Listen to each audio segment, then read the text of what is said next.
For this edition of Community Spotlight, I have my guest, Orodreth. How are you doing, bro? Hello. I'm very good. What about you? Yeah, good, man. Good to see you. Thanks for joining us. Looking forward to chatting. So, yeah, like I said, we're gonna have a bit of a chat. We will hopefully give the viewers what they want to hear and get talking. So, to fill everyone in, Orodreth is a beatboxer from Basque Country. He's been beatboxing for 12 years and professionally for 6. Is that correct? Yeah, you're right. There you go. I did my research. I guess we're going to start off straight from the top. Talk about your beatbox journey. The classic. How did you discover it, and what brought you to you here now? Why are you here? So, how did you discover beatboxing? What is your beatbox journey? What happened 12 years ago, I think it's not just me, but a lot of people discovered the beatbox at the same time because, at least in Spain, 2 things happened, but one was worldwide and the other one was just in Spain. The first one was we had the first, I don't know how to say it, like Got Talent, like X Factor, the talent show. Yeah. And the first talent show, the winner was a beatboxer. Oh, wow. Yeah. Then we discovered the beatbox. A lot of people discovered the beatbox with this competition. And at the same time, we had the Pulpo. The famous Pulpo. Yeah.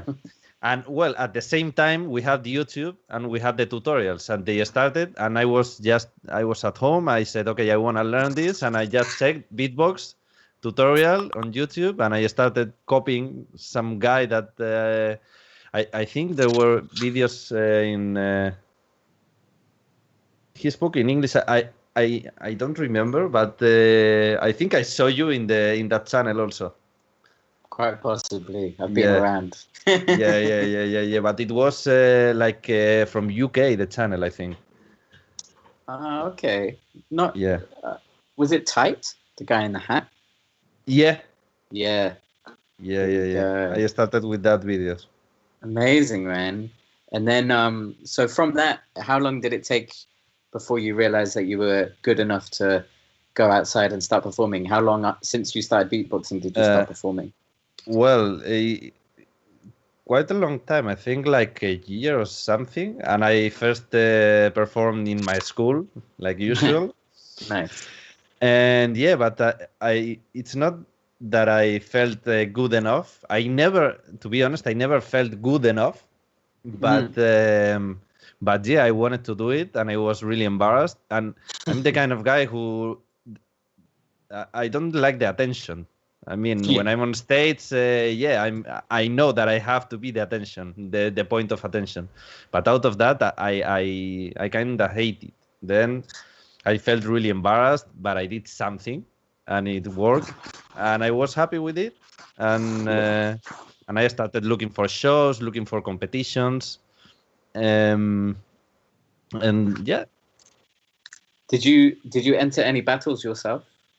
I started competing at 2009 in the Spanish Beatbox Championship, but I wasn't really in the level of the Spanish beatboxers. And I competed few times, but I don't really enjoy it that much. I feel like it's not my place. Sometimes I do it because I want to challenge myself, but really I don't feel so comfortable and good in battles. I won the competition of Basque Country twice. Nice. But even after I won it, I was really I didn't feel good. I felt like so nervous and some kind of anxiety inside that I can't handle it. Then I try to get out from battles or at least from competing.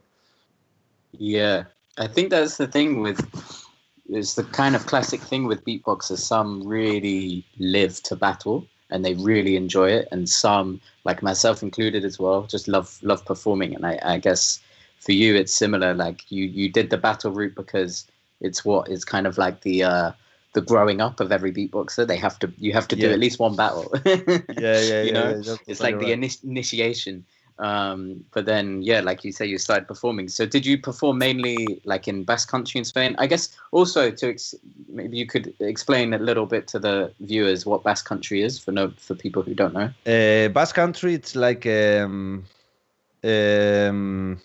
can I explain in English? It's inside Spain. We have some communities, and one of the communities is the Basque Country. It's it. It's not a community, but an area with few communities. And it's a bit weird because we have two names. In Spanish, we have Euskadi and Euskal Herria. Euskal Herria means Basque Country, and Euskadi, it's Basque. And the Basque Country includes also 3 places of France, because it's the places where you speak Basque language. It's kind of a weird thing, but yeah, that's... I live in Bilbao. This is the reason, because in my videos, the people is always saying Bilbao. That's it. I want to put Bilbao in a map, and that's it. Yeah, Bilbao. Come on, everyone. Everyone visit Bilbao. When we're allowed to visit, everyone go hang out in Bilbao. Yeah, it's a beautiful place. You have to. Yeah. So were you doing like many shows in and around Spain and Basque Country, or did you go other places? Mostly, mostly I worked around here. Like I did a few shows around here, and I started really early doing workshops. Mainly I do a lot of workshops. Now I don't perform that much, as I do workshops for a lot of most of the times are for young people, like from 12 to 20 years old people. Nice. But I had also some workshops for older people, for people who's studying music or studying singing or getting singing lessons or this kind of stuff. But I don't perform that much by myself. I usually work for workshops, and I performed with a lot with Voca People, with the group that I've been working. Yeah, so you were part of the Vocal People, and for people who don't know, the Vocal People is an a cappella group that kind of dress this crazy, all in white. We look like a sperma, yeah. Yeah, and like aliens from out of space that speak in music or something, right? Yeah. The point is, we are like an a cappella band, eight people, 6 singers and 2 beatboxers. Nice. So who are you performing with? Well, as beatboxers, I've been with Rhythmic. Yep. With Grison. Yep. And with another guy that it's called Isato, that it's not that known, but it's from Israel. Okay. Well, and I met another beatboxers, but mainly I work with that 3 guys as beatboxers and singers, a lot of from a lot of countries.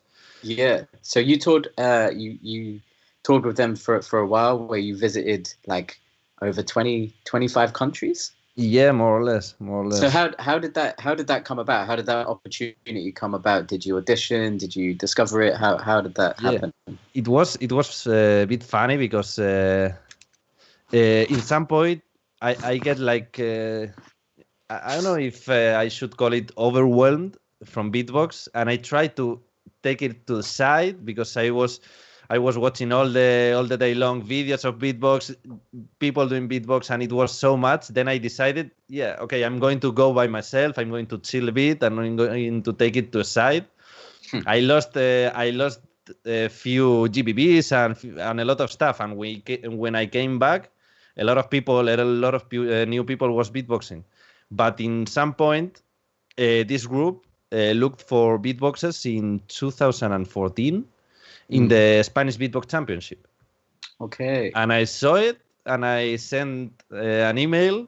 I didn't even send the video, and they contacted me, and they said, okay, we like you, we like what we saw. And I said, I didn't send anything. No, that's our work. We found whatever we need, and we want to do some auditions. And we started doing auditions. I went to Barcelona, that it's like 8 hours from Bilbao. Wow. And I did some auditions with Grison, also with Kobli, and more people. And in the end, they took Grison and I. Nice. And how long did you tour with the Vocal People? Like for 5 years, more or less. Amazing. Now we are still in contact, but For 3 years, I was they have like, you know how the Cirque du Soleil works, more or less? Yeah, they have different ones around the Yeah, world. yeah, that's the point. Yeah, and they have one specific group to work in Israel, that they are from Israel. Yep. And they have like another specific group to do the big tours, and extra groups to do small tours. Then Okay. I've been for almost 4 years in the group of going out all the time. If there is a tour in whatever place, I went with them. And after that, I've been with them, but working in a bit smaller way. And now I'm still in contact with them, but I don't work that much with them. Okay. But yeah, And for 5 years more or less, I've been with them. amazing, man. I mean, it's a great opportunity, I think, for any beatboxer who kind of wants to get out there touring to join a group like that, because you get to see the world and get to kind of experience a lot of different places. Yeah, and you learn.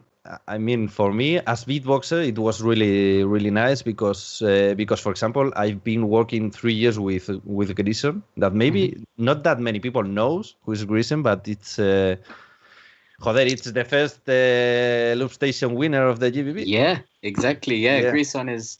Yeah, he kind of really put his name on the map with that GBB. He's amazing looper and very funny man. He does Yeah. I think he does a lot of comedy stuff now, right? He is now in the TV. He's the musician of like a really, really famous like late night show. Sick. And he's getting really famous. I mean, there are beatboxers with, I don't know, 200,000 followers around the world, but he has 200,000 more or less just in Spain. Amazing. Then he can't even walk in the street. Sick. That's dope. Yeah. Shout out to Grison, man. I haven't seen him in a long time, so big up to him. What kind of shows were you doing together? Did you have like a tag team you worked together? No, we were working with Voca People, and Just we had with yeah. We had some work out of it, but not that much. He's living in Madrid. Then it's kind of a problem because we live 4 or 5 hours far. Then it's difficult to do stuff together. Yeah, sure.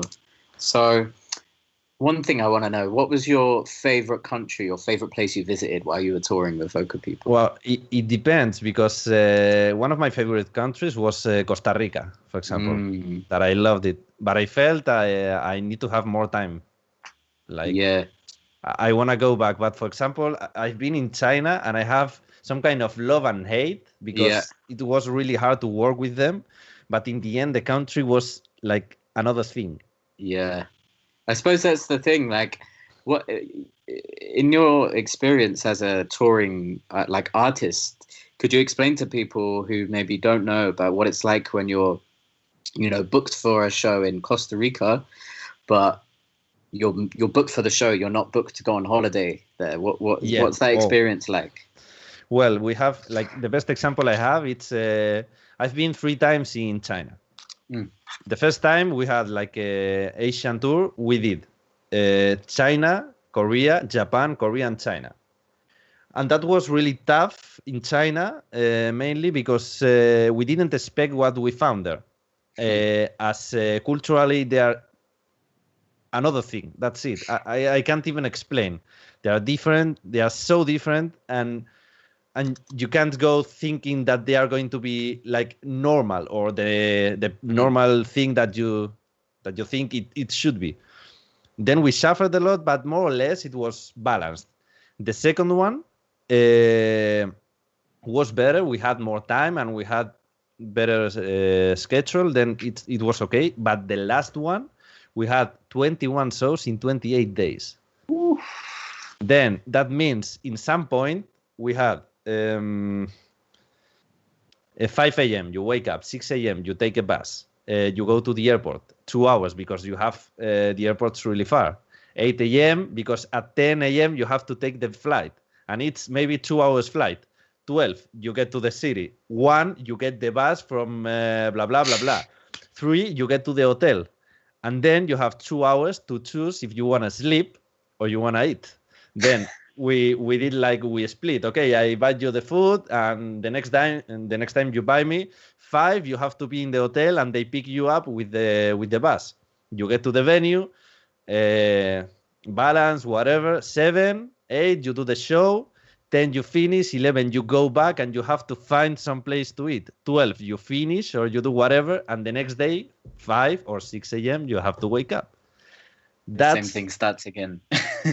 That's the real thing sometimes. And the people, they don't really understand sometimes that I've been in a lot of places, but sometimes I didn't have time to even to know where I was. Yeah, so you've seen some really good hotels. But Yeah. Yeah, it can be. I think that's the thing for like a lot of people want to be like a touring musician, but sometimes it can be really hard because you are traveling a lot, and you travel and then you perform and then you sleep a little and then you travel again. And that's often, especially when you're doing a world tour, that can often be the thing. So it's kind of amazing to have that experience because it definitely, I don't know about you, but for when I've done it, it can definitely make you grow as a person because you learn a lot of many different things. Yeah. But yeah, it's amazing to have that. And how was it working with you, working with the Voca People? What was your experience like working as a beatboxer within a group that were not beatboxers? It was crazy. In some point, I think I learned a lot, but I learned beatbox because of Grison mainly, like because he was a really good influence, and because when you have another beatboxer with you all the time, you improve. That's it. It's happening, but not that much because of Voca People. But I learned how to perform. That it's a kind of a different point. How a group works, how socially, how to combine the people, how to make them work together. At the same time, how to fix the problems that are happening inside. Musically, I learned a lot because I really don't have any kind of theoretical knowledge of. I never studied music, but I learned a lot. I know how to tune. How to maintain what it's a vibrato, what it's what are the dynamics, how to work with the dynamics and with the mic, how to stay in the stage and how to focus, how to have your body in the stage to try to interact with the people and to get the feedback, like this kind of stuff that really, really, really, really works. And I learned about the business that how it works and how it should work in the backside. Like, what do you have to have as an artist to be respected? Not about money, but about some kind of minimum stuff that they have to give you. How should you act to be professional? And I learned like tons of things. You can't even imagine. Yeah, it sounds amazing. I think you bring up a really, really interesting point there, which I think, well, kind of 2 points that I took from that. Like the first one is about music theory. I think a lot of beatboxers don't learn music. Like some maybe study things in school, but then after that they don't follow it up, and then sometimes you never learn it. So to be in that position that you're very lucky that you got to be with these people and do that show, to be able to learn it while performing, because that's like, it's like learning a language. When you're in the country, you pick it up quicker. So the same with that. And yeah, about talking about the business, it's very interesting points about like how to act as an artist, because I think with beatboxing, especially in certain areas, it can be kind of looked over as just like, oh yeah, that's the beatboxer, he'll do his thing and that's that. But when you're in a position of a show like Voca People, which is a huge production, like it's a huge show, so you really have to have your best like professional hat on, Yeah, totally. And sometimes I miss that part in the beatbox community. Like I think the people is not thinking about what they are doing sometimes. I mean, you're an artist, and you have to be an artist, and you have to act like an artist. I don't speak about egos or something like that. You have to be a human being and a human person, and you are working with another human beings, and that's it. You have to be respectful and everything. But you have your value, and you have to have in your mind that you have your value. and you have to use your value to get what you should have, because you are working. This is a work, even if you enjoy it. If you enjoy it, it's better for you, but not for the people who is contracting you. It shouldn't mind. If you need something that as stupid as water or something to drink, if you need a mic, if you need some kind of specific sound, like minimum things, ask them. If you're traveling, ask at least for the payment of the travel. If they are selling tickets, please ask for money, because they are winning money with you. It's so simple, so stupid, and the people is getting mad when another one is doing it sometimes, and I don't really understand. Then they are like killing their. You want to be beatboxer? How are you going to be beatboxer if you can't really live being beatboxer? Yeah, it's yeah, it's an interesting point, and I guess, you know, with the beatbox community, it's still growing. So it's good that we have some people who have that experience and can share this knowledge, because it's very valuable to a lot of people who may be just coming up through the battle scene, and then suddenly they're like, oh, I'm being asked to perform now. What do I need to ask for? What do I need to request and stuff? So yeah, that sounds like an amazing experience, man. And of course it's amazing you got to see the world while doing what you love. So that's awesome. Yeah, I guess to move on a bit from performing live, because that's kind of cancelled now. Move on to some of the online stuff. So the first thing I wanted to talk to you about was some of your like reaction videos that you've been doing online. And like you've been doing different reaction videos for GBB, for other major battles and other other battle videos that are out there. But even though everything's in Spanish, so I don't understand it, but you're kind of giving your thoughts and feedback about the beatboxers and about how they perform and techniques and stuff. I guess the first question is, why did you decide to start doing these?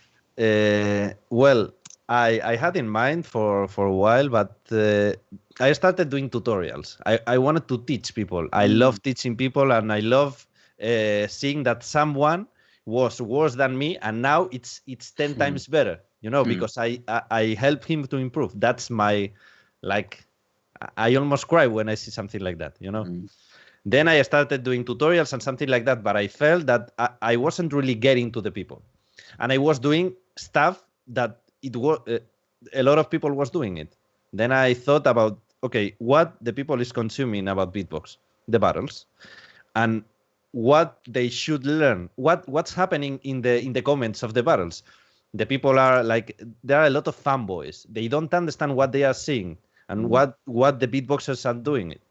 Then why I don't do like videos? Okay, I watch the video, I watch the battle with you, and then you feel like the reaction thing that a lot of people loves. But if you stay there, also you will understand what's going on in the battle. And I will explain you why this is better than this, or this is working better than this, or this is connecting, or why your favorite beatboxer is screwing up, or why the guy that you hate is doing amazing things. Even if I hate him so much, he's amazing. Or sometimes in some battles I said, okay, this guy, the behavior, we should kill him, but as in this battle, he nailed it. He has to win. Then it's okay. You have to separate, and I try to focus in the part that the beatboxer is just a beatboxer when it gets to the stage. Maybe it's your favorite beatboxer, but you have to leave the battle without favoritism. Like, try to be as partial as possible, as impartial as possible, and that's what I try to teach. Yeah, I think it's a really great way of doing it, because I guess, you know, there's a lot of reaction videos out there now, especially for beatbox videos. There's so many where people are just reacting, and that's it. You know, you're just kind of getting the views of another video. Getting the video of another video to watch along and just react to it. So, do you think it's like you think it's called like a different way of doing it to react and give feedback rather than just the reacting video? Because obviously it's so saturated. And what are the benefits of doing that, do you think? I think the first thing is that when you see the reactions, always, not all the people, but most of them are like quite exaggerating their reactions. They have, in YouTube, you can't speak like regularly, like we are doing now. You have to be really like this, blah, blah, like a bit clowny, you know. It's okay, it's fine, it's perfect. But also, you always get good feedback. Nobody has the real, like, we can say the real balls to say, okay, this is not okay. This is wrong. He made a mistake here. This is the biggest battle of the world, and here the small mistakes really count. Then here he made a mistake, and here he made a mistake. A lot of people is commenting my videos or is sending me messages saying, okay, I thought this was okay, but now I understand why this happened. You know, that's the point. I don't understand why the people is getting like, it's a bit afraid to say that something is wrong. And in the beginning, something happened. I started with the videos, and for example, Theka, it's a good friend of mine. And he did a bad battle in the GBB against Codfish. And I said it. And some people started writing, no, you hate Theka, you have no idea, blah, blah, blah, blah. And suddenly Theka appeared. And he said, yeah, you're right. I made a mistake here, here, and here. They know, you know what you are doing. If you battle in the GBB and you make a mistake, you know it. Then why shouldn't I say it? If I say it respectfully and I don't start, yeah, you mother. No, it's just, okay, here he made a mistake because of this, and this. If you are doing this and if you are preparing some kind of routine, try to avoid this kind of thing, this and this. And in my opinion, maybe here this is working better than this, and this maybe it flows better than this, and blah, blah, blah, blah, blah. Then if it's positively, why can't we say this is wrong? Or I don't know. Yeah, I guess it's a thing about like some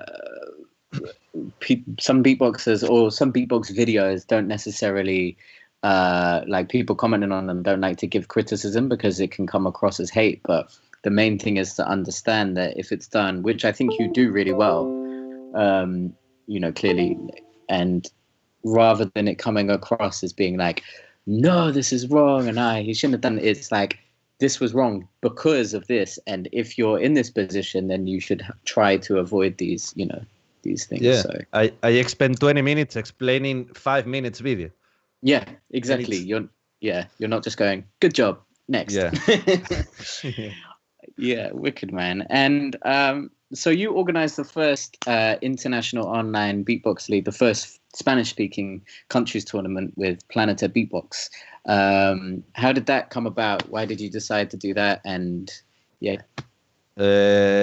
Coronavirus was the... What's that? I don't know. Some people is saying that we shouldn't go out or something like that. I don't know. I don't know exactly what happened.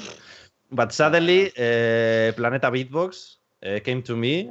We are good friends. The people who is working there, they are from Chile and they are amazing people. I'm really happy because I have a lot of friends in Chile and they are an amazing community. And Planeta Beatbox came to me and they proposed me to do this kind of battle because they know I have a really good connection with Spanish speaker people. They said to me, okay, we want to organize something with a few countries, how we should do it, and we started doing it. They had the contact of all the Latin American communities. I also contacted with the Spanish community and the Italian community because, for example, Adele, that is the vice champion of Latin America, he's living in Italy. Then he has a really good connection, and we started working with them also. And we did, I think it was 10 journeys, 9 from a lot of countries, and a 10th just for the countries that they didn't have a specific journey. Then like a mix of a lot of countries, Venezuela, Mexico, Bolivia, a lot of places. And from there, we took 2 people to go to the great final. We streamed everything. It worked really good. I mean, it's not Swiss Beatbox. We didn't have like 3,000-4,000 people in each streaming, but it really worked really good. It was great. I tuned in for some of it. It looked amazing. Yeah. The community. I mean, we did everything in my Discord, and I streamed everything, and a lot of people came, and now the people is getting in touch in my Discord. They are finding new communities. They are creating new stuff. In like 2 weeks we passed from 2,000 people in the Discord to 5,000 more or less. Ooh. It was crazy. Then amazing. A lot of people is getting in contact there, and it was really, really nice. After Kim started speaking with me, because we met a while ago, and they started doing their version with the Francophonie battle. Then I felt really, really, really, really useful and really, really fun. It was really tiring. I get really tired. Yeah. But I think it was totally worth. It looked amazing, man, and it's something amazing for all the Spanish-speaking countries as well. And like you say, with Kim and doing the Francophonie battle with all the French-speaking countries, I think it's such a nice way to bring these communities together that, you know, in real life, as it were, this wouldn't be possible in that scale. So it was amazing to be able to have that. So big up, because I think it looked great. And obviously now you've got the followings as well, so it shows it did. Yeah, and sometimes what I feel it's that when somebody is doing some kind of project, you can get good results without I don't know how to say it. Like sometimes we focus, for example, in the views or in some kind of specific feedback. Yeah. But for example, this battle, I mean, I made the Discord because the people was asking me, we want to contact, we want to be in contact with you and with another people, make a Discord, blah, blah, blah, blah. And I made it. And I kind of abandoned it. But I had there. Then I used time to time, but the results were, in my channel, for example, the views were not that much. But in the end, what we made, it was a huge community inside the Discord, and we made some place where the people can find another people with their language to try to share what they like or they want. Then the result, the visual result, if you go to YouTube and you see the views, you say, okay, that's nothing. But if you see the main thing and you see the real results, is huge what happened. Yeah. That's, I think it's great, and that the you know, the main thing like is to bring these communities together, and if you can do that from the comfort of your home, then even better. Yeah. And the last thing I want to ask you, just as we're running out of time, but the last thing I do want to talk about is the Beatbox Academy, which is the world's first online beatbox academy that you've set up, based obviously around beatboxing. And you know, you've spoken a lot about your love for teaching and wanting to share beatboxing around. So if you could just explain what the Beatbox Academy is and what your kind of goals with that is. Well, the Beatbox Academy, it's the first online beatbox academy based in specialization. I mean, there is more people teaching beatbox. You can find, for example, Mr. Androides teaching, Decoy, Zero, I don't know, Vocoda also is teaching. A lot of people is teaching beatbox. But usually when I approach any kind of beatboxer that wants to learn, he or she comes to me trying to learn like an overall thing. And I thought about doing it like a university. Like if you go to school, you have maths and you have science and you have whatever, I don't know, music, and you have whatever thing, but you have separately, and you get in deep of that thing. Then in the beatbox, it should be the same, in my opinion. If you want to get deep in the beatbox, the best way is to get deep in each subject. Then I try to find the best people I know who speak Spanish, and try to get some kind of coordinations between the areas to don't touch and don't step each other, but try to let the people know in deep the structure, the technique, the speed. But in one point you have the speed, lesson of speed, but in the other point you have a lesson where you learn how to combine your sound to get new combos. It's not the same. It's almost the same, but it's not. But in the other side, you have something that teaches you how to structure that sounds. And in the other one, you have to know how to do freestyle. If you fuck up in your routine and you have to do freestyle, know how to flow in your freestyle. And we try to give some kind of tools to the people to let learn from the very base beatbox. Then you can have in the same class a person with 5 months beatboxing and another one with 5 years beatboxing, because in the end they are getting in deep of that part. Then they don't need to be the perfect beatboxer in technique to know how to structure the routine. Nice, man. And I think that sounds super unique and a great way to go about it, because like you say, it's, there's some amazing beatboxers doing lessons for people, but to have a kind of more academic version where you can really go into specifics is really good. How can people get involved? If they want to get involved and they want more information, they have www.thebeatboxacademy.com. And if they look for the Beatbox Academy in whatever place, they will find us. We have a really nice logo. They will see, and that's it. They can contact us. They can reach us over there. We have a lot of ideas. We have a lot of new projects. We are trying, because this was a new thing. We are trying to mold to the people. We really appreciate the people who really trusted us from the beginning. I'm not one of the teachers because I didn't want to get involved in the teaching part, but in the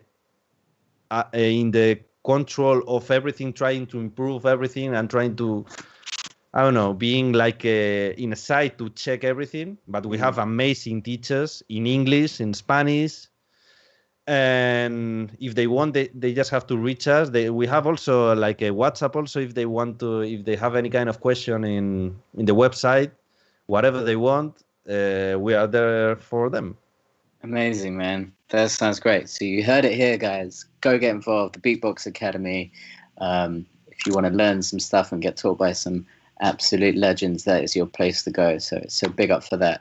I think that's kind of, we've reached the end. I've just had comms in from the head who said there's a question from the chat for you. So this is a question direct from the Twitch chat, which says, it's from the Samu Star, who says, I don't know if you asked that before, but I want to know, like, if his parents support him at the start and or what did they think about what you were doing? Okay. If I'm on, because I was really thinking about this this topic for the last weeks. And to be honest, I didn't have any kind of support. Wow. Like I had some friends in the beginning. Nobody supports you because they see like something stupid and silly, and that's it. But when you become better, you can find people, if you are lucky, that they really support you and they go with you all the time, whatever. Or you can find people who really try to get you down. In the end, I found like a quiet place. I have people around me that they don't try to push me up, but they don't try to push me down. They flow with me. If I tell them something, okay, yeah, it's like talking about work or something like that, but that's it. And at home, it's not that they didn't like, but they didn't really trust.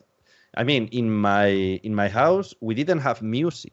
Like we had like three CDs when I was a kid. They didn't go to the cinema. They didn't like the theater. The artistic part in my family, I don't know where came it from, because nobody at home was supporting this kind of stuff. Wow. But I don't know. I'm really, when I have something in mind, I have to do it. That's it. Yeah, you get luck.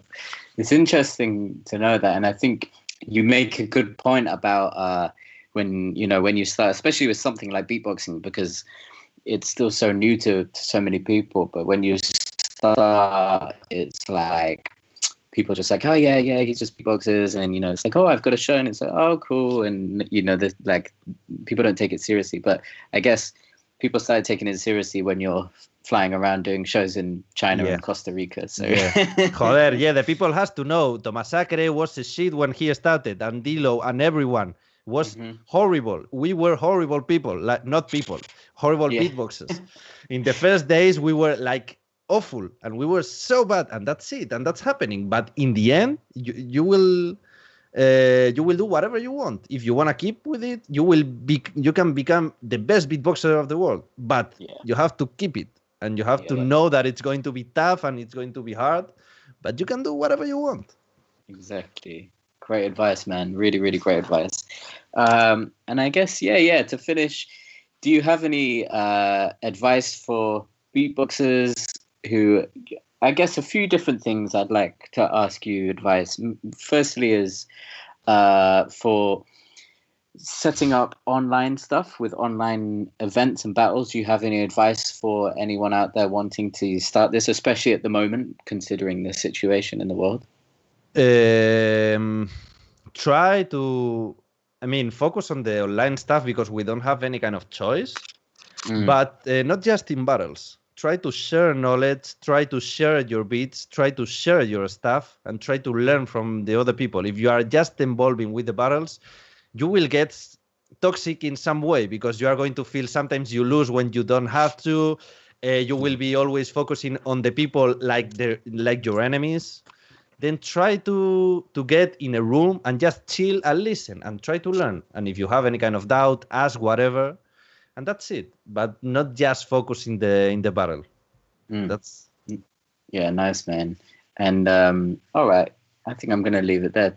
I think this has been a really great chat. It's been amazing to talk to you, bro.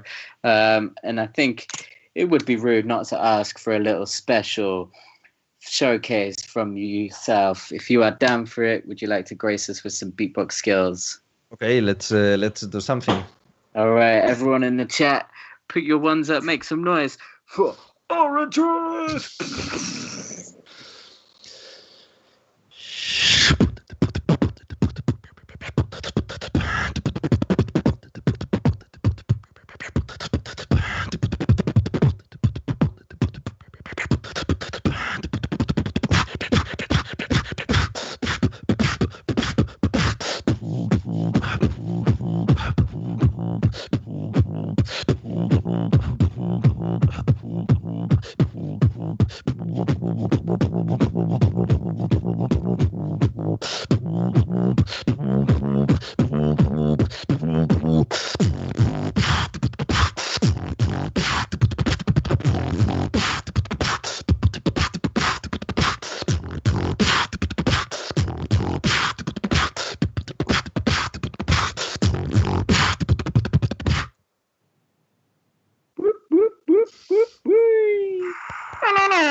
Everyone's going crazy.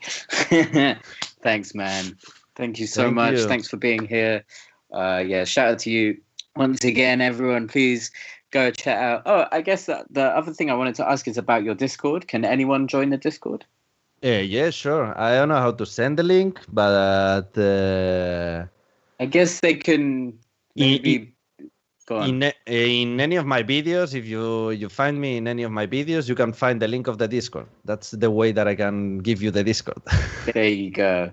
Please go join the Discord. Go support the community.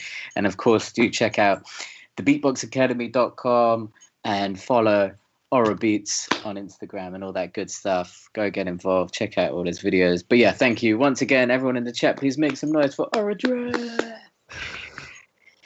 Nice one, bro. And that's about it. Thanks again, everyone, for being here. This has been BoxCon Global Community Spotlight. We'll be back on the 24th of September, where I'll be talking to Jack Nasty from the USA. But yeah, my name's Hobbit. This has been Community Spotlight. Once again, this has been Orodreth. Thank you very much, people. Peace.